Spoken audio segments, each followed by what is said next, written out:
Some aspects of aging may be inevitable, but when it happens together with an accelerated loss of weight, muscle mass and strength, it makes an older person much more susceptible to disability, poor quality of life and earlier death.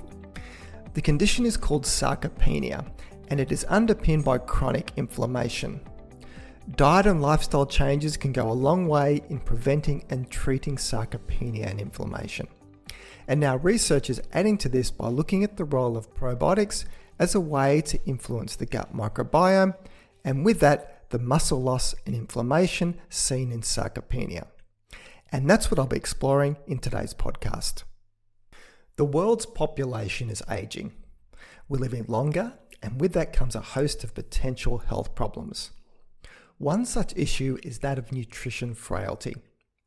It is a state commonly seen in older adults and is characterized by significant loss of weight, loss of muscle mass, and loss of strength, making the person susceptible to disability.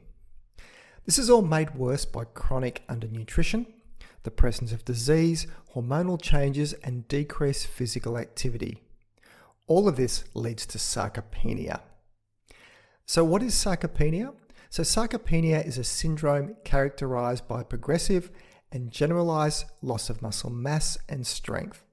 It is tightly correlated with physical disability, poor quality of life, and earlier death. Aging, of course, is a major cause of sarcopenia.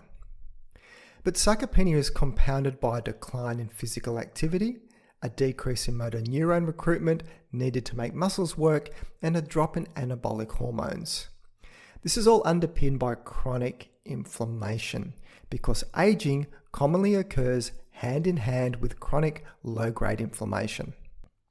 The combination of chronic disease, inflammation, and sarcopenia in older age gives rise to a unique descriptor of the underlying problem, and that's a term called inflammaging. So there is growing evidence linking a dietary pattern ranking high in its pro-inflammatory potential, and here think a typical Western diet, high in highly processed foods and low in fiber, and a greater risk of the presence of inflammation, low muscle mass, low muscle function, and sarcopenia. Diet and lifestyle choices can go a long way to treating inflammation. And for diet, what is widely considered an anti-inflammatory diet is one high in fruits, vegetables, healthy fats, legumes, and whole grains. A Mediterranean-style diet would be one such variation of this, especially when you add in fish and olive oil. But it doesn't stop there. Exercise is also a potent force against chronic inflammation, with a negative association between physical activity levels and CRP, which is a blood marker for inflammation. So exercise in older age not only helps fight sarcopenia, but aids in blunting inflammation. It's all related. And then we have dietary fiber. Fiber is a top-rated fuel for our gut microbiome, which is a big player in chronic inflammation, especially when you consider our gut is the home to most of our immune activity. When certain beneficial bacteria ferment fiber, they produce butyric acid. And butyric acid helps mediate the immune response, lower circulating inflammatory markers, and improve the integrity of the gut barrier.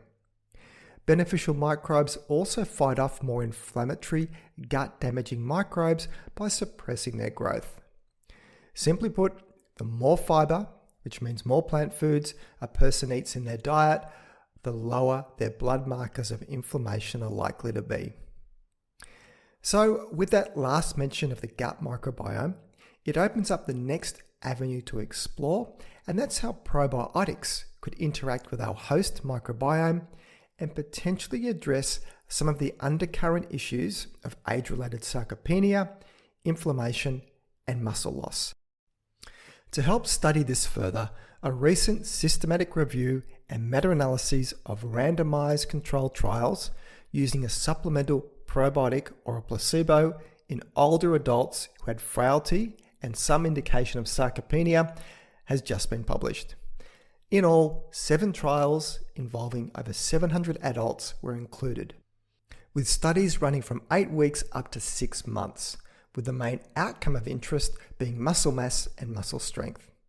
And I'll link to the review in the show notes. The types and forms of probiotics used were quite variable. It included both single-strain probiotics and multi-strain mixtures. Some of the clinical trials combined probiotics with nutritional supplements. And 2 of the studies also included resistance training and physical activity as part of the program for people taking probiotics as well as those taking a placebo. So, what did the review uncover? The results look favourable, with probiotic supplementation found to have a large effect on muscle mass and muscle strength in older adults compared to the placebo control groups. However, I caution that there was a lot of variability between the studies and what they found, yet this was in the face of all of the studies considered to be at low risk of being biased. And a positive going into the study is that animal studies at least have also shown the potential for probiotics to improve muscle mass. So the findings from these human studies are not out of the blue. So the big question: how could probiotics help in situations of muscle loss from sarcopenia? Several reasons have been put forward, including reducing chronic inflammation, which would be expected to have favourable benefits on muscle growth and repair. Links have also been seen between the gut microbiome and the production of insulin-like growth factor, which promotes muscle protein synthesis. Gut microbes are also known to stimulate protein digestion and the uptake of nutrients into muscle, all pathways that could result in a state of positive protein synthesis. So, let's wrap all this up. Nutrition becomes even more important in older age when you consider how many barriers can arise to eating well. Some aspects of aging may be inevitable, but the risk of specific age-related diseases and disability may, in part, be mediated by dietary intervention.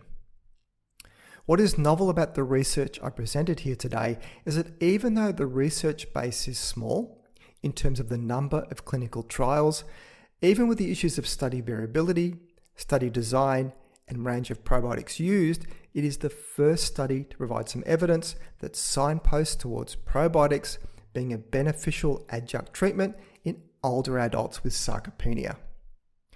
It is resistance exercise and a high-protein diet that form the base in the management and prevention of sarcopenia. But to build on that, good nutrition and positive factors that can influence the gut microbiome, like plenty of plant fiber prebiotics and potentially probiotics, can all help to preserve and build vital muscle in the later stages of life.